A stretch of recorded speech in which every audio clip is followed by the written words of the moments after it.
السلام علیکم ورحمۃ اللہ وبرکاتہ۔ آج کے ہمارے بیان کا موضوع ہے رسول اللہ صلی اللہ علیہ وسلم حضرت حلیمہ سعدیہ کی گود میں۔ ویڈیو کو بنا اسکپ کیے مکمل دیکھیں، اس سے آپ کی معلومات میں اضافہ ہوگا۔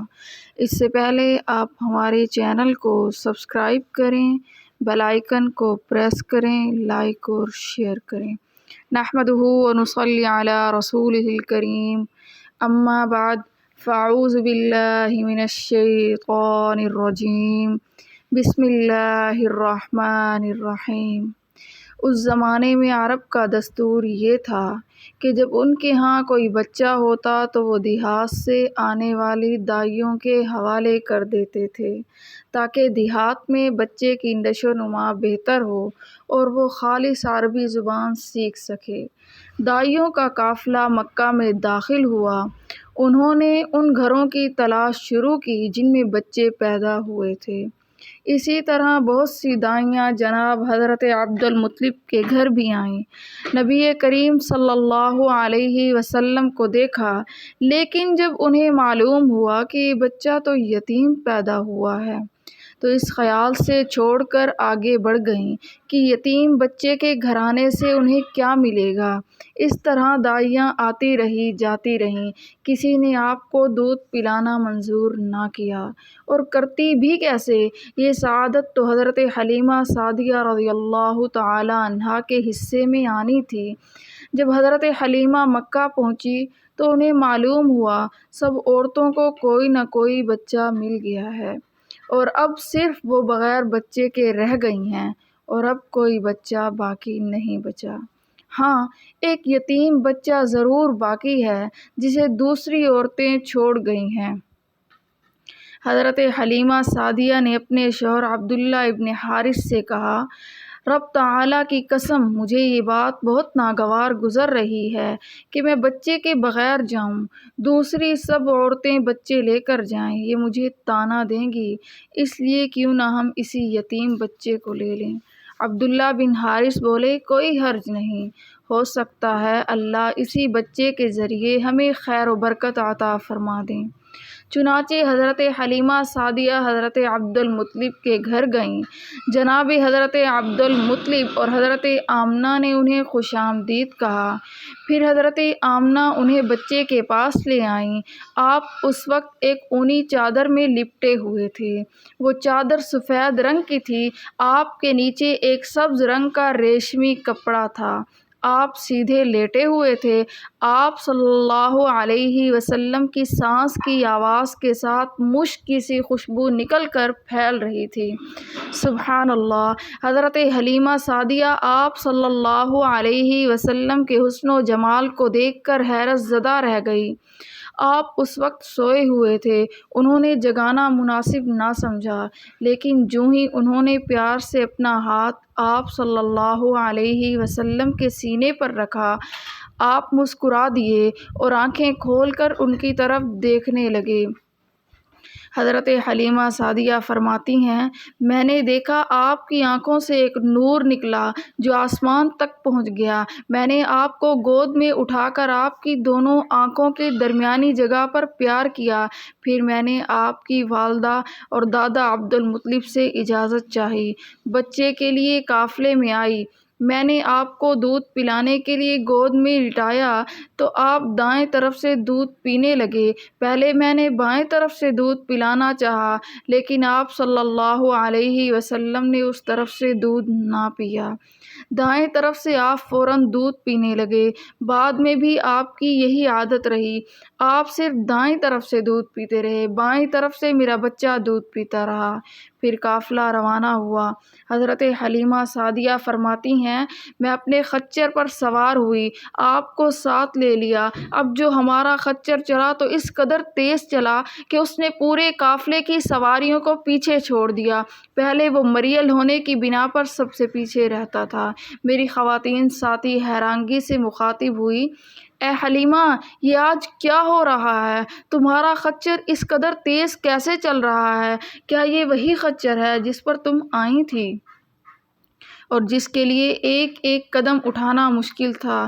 جواب میں نے ان سے کہا بے شک یہ وہی خچر ہے، اللہ کی قسم اس کا معاملہ عجیب ہے۔ پھر یہ لوگ بنو سعد کی بستی پہنچ گئے۔ ان دنوں یہ علاقہ خشک اور قحط زدہ تھا۔ حضرت حلیمہ سعدیہ فرماتی ہیں اس شام جب ہماری بکریاں چرا کر واپس آئے، ان کے تھن دودھ سے بھرے ہوئے تھے، جبکہ اس سے پہلے ایسا نہیں تھا۔ ان میں سے دودھ بہت کم اور بہت مشکل سے نکلتا تھا۔ ہم نے اس دن اپنی بکریوں کا دودھ دوہا تو ہمارے سارے برتن بھر گئے اور ہم نے جان لیا کہ یہ ساری برکت اس بچے کی وجہ سے ہے۔ آس پاس کی عورتوں میں بھی یہ بات پھیل گئی، ان کی بکریاں بدستور بہت کم دودھ دے رہی تھی۔ غرض ہمارے گھر میں ہر طرف ہر چیز میں برکت نظر آنے لگی۔ دوسرے لوگ تعجب میں رہے۔ اس طرح 2 ماہ گزر گئے۔ 2 ماہ ہی میں آپ چلنے پھرنے لگے۔ پھر آپ 8 ماہ کے ہوئے تو باتیں کرنے لگے اور آپ کی باتیں سمجھ میں آتی تھی۔ 9 ماہ کی عمر میں تو آپ بہت صاف گفتگو کرنے لگے۔ اس دوران آپ کی بہت سی برکات دیکھنے میں آئیں۔ حضرت حلیمہ سعدیہ فرماتی ہیں جب میں آپ کو اپنے گھر لے آئی تو بنو سعد کا کوئی گھرانہ ایسا نہ تھا جس سے مشک کی خوشبو نہ آتی ہو۔ اس طرح سب لوگ آپ سے محبت کرنے لگے۔ جب ہم نے آپ کا دودھ چھڑایا تو آپ کی زبان مبارک سے یہ الفاظ نکلے، اللہ اکبر کبیرا والحمد للہ کثیرا وسبحان اللہ بکرۃ واصیلا، یعنی اللہ رب العزت بہت بڑا ہے، اللہ تعالیٰ کے لیے بے حد تعریف ہے اور اسی کے لیے صبح و شام پاکی ہے۔ پھر جب آپ صلی اللہ علیہ وسلم 2 سال کے ہو گئے تو ہم آپ صلی اللہ علیہ وسلم کو لے کر آپ کی والدہ کے پاس آئے۔ اس عمر کو پہنچنے کے بعد بچوں کو ماں باپ کے حوالے کر دیا جاتا تھا۔ ادھر ہم آپ کی برکات دیکھ چکے تھے اور ہماری آرزو تھی کہ ابھی آپ کچھ اور مدت ہمارے پاس رہیں۔ چنانچہ انہوں نے اس بارے میں آپ کی والدہ سے بات کی، ان سے یوں کہا کہ آپ ہمیں اجازت دیجیے کہ ہم بچے کو 1 سال اور اپنے پاس رکھیں، میں ڈرتی ہوں کہیں اس پر مکہ کی بیماریوں اور آب و ہوا کا اثر نہ ہو جائے۔ جب ہم نے ان سے اس بار بار کہا تو حضرت آمنہ مان گئی اور ہم آپ کو پھر اپنے گھر لے آئے۔ جب آپ کچھ بڑے ہو گئے تو باہر نکل کر بچوں کو دیکھتے تھے، وہ آپ کو کھیلتے نظر آتے، آپ ان کے نزدیک نہ جاتے۔ ایک روز آپ صلی اللہ علیہ وسلم نے مجھ سے پوچھا، امی جان کیا بات ہے، دن میں میرے بھائی بہن نظر نہیں آتے؟ آپ اپنے دور شریک بہن بھائی عبداللہ اور بہن انیسہ اور شیمہ کے بارے میں پوچھ رہے تھے۔ حضرت حلیمہ فرماتی ہیں میں نے آپ کو بتایا وہ صبح سویرے بکریاں چرانے جاتے ہیں، شام کے بعد گھر آتے ہیں۔ یہ جان کر آپ صلی اللہ علیہ وسلم نے ارشاد فرمایا تب مجھے بھی ان کے ساتھ بھیج دیا کریں۔ اس کے بعد آپ اپنے بھائی بہن کے ساتھ جانے لگے۔ آپ خوش خوش جاتے اور واپس آتے۔ ایسے میں ایک دن میرے بچے خوف زدہ انداز میں دوڑتے ہوئے آئے اور گھبرا کر بولے، امی جان جلدی چلیے ورنہ بھائی محمد مصطفیٰ صلی اللہ علیہ وسلم ختم ہو جائیں گے۔ یہ سن کر ہمارے تو ہوش اڑ گئے۔ دوڑ کر وہاں پہنچے، ہم نے آپ کو دیکھا، آپ صلی اللہ علیہ وسلم کھڑے ہوئے تھے، رنگ اڑا ہوا تھا، چہرے پر زردی چھائی ہوئی تھی، اور یہ اس لیے نہیں تھا کہ آپ کو سینہ چاک کیے جانے کی وجہ سے کوئی تکلیف ہوئی تھی، بلکہ ان فرشتوں کو دیکھ کر آپ کی حالت ہوئی تھی۔ حضرت حلیمہ سعدیہ فرماتی ہیں ہم نے آپ سے پوچھا کیا ہوا تھا؟ آپ نے بتایا میرے پاس 2 آدمی آئے تھے، وہ سفید کپڑے پہنے ہوئے تھے، وہ دونوں حضرت جبرائیل اور حضرت میکائیل علیہ السلام تھے۔ ان دونوں میں سے ایک نے کہا کیا یہ وہی ہیں؟ دوسرے نے جواب دیا ہاں یہ وہی ہیں۔ پھر وہ دونوں میرے قریب آئے، مجھے پکڑا اور لٹا دیا۔ اس کے بعد انہوں نے میرا پیٹ چاک کیا اور اس میں سے کوئی چیز تلاش کرنے لگے۔ آخر انہیں وہ چیز مل گئی اور انہوں نے اسے باہر نکال کر پھینک دیا۔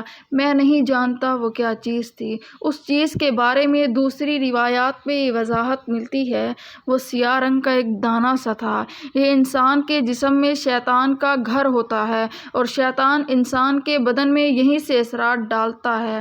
حضرت حلیمہ سعدیہ فرماتی ہیں پھر ہم آپ صلی اللہ علیہ وسلم کو گھر لے آئے۔ اس وقت وہ میرے شوہر عبداللہ بن حارث نے مجھ سے کہا، حلیمہ مجھے ڈر ہے کہیں اس بچے کو کوئی نقصان نہ پہنچ جائے، اس لیے اسے اس کے گھر والوں کے پاس واپس پہنچا دو۔